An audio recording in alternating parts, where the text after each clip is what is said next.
So Trump and Carson now neck and neck in the latest polling. Now the real estate billionaire trying to chip away at the neurosurgeon's reputation about honesty amid reports that Dr. Carson may have embellished stories from his past.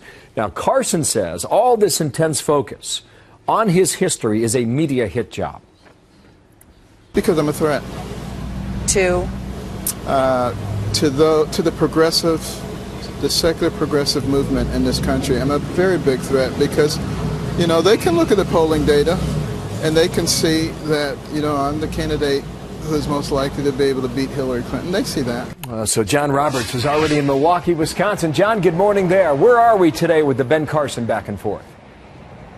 Hey, good morning to you, Bill. Well, Ben Carson continues to defend himself. I've got to tell you, this is going to be a big debate for a number of different reasons. First of all, there's only going to be 8 candidates on stage. That's because Mike Huckabee and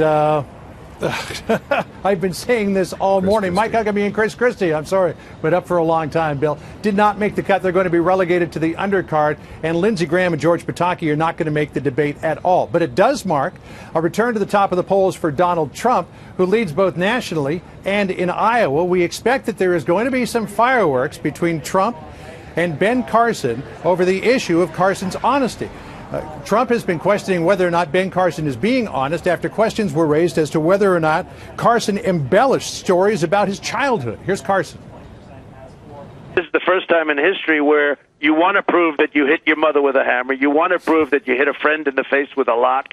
You want to prove that you tried to stab somebody to death in order to have credibility. This is in history. This is the first time. And, you know, it's a whole weird deal going on here. Carson insists that he is telling the truth, though he admits he may have misremembered some of the details about his childhood.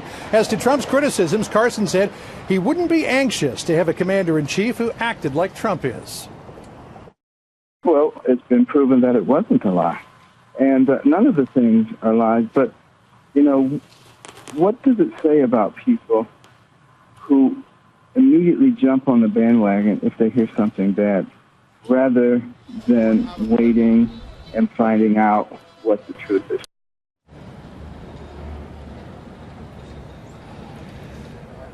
You know, Trump said when he was hosting Saturday Night Live that they wanted to do a skit about Carson's troubles, but that Trump vetoed that, saying he didn't want to get blamed for it. Bill? Well, we'll forgive you on the other one, too. I don't know if Chris Christie's going to forgive you, but we are. What about Marco Rubio, who is fighting, I guess you could argue, his own battles? He is. He released all of those records from his Amex charge bills between 2005 and 2006, the campaign hoping to put to rest stories about how much he charged personally and how much went to the party and how much he paid back. The campaign thinks, Bill, at this point that they've got it put to rest, but we'll see tomorrow night at the debate. He's likely to either get a question on it or maybe something fired at him from one of the other candidates.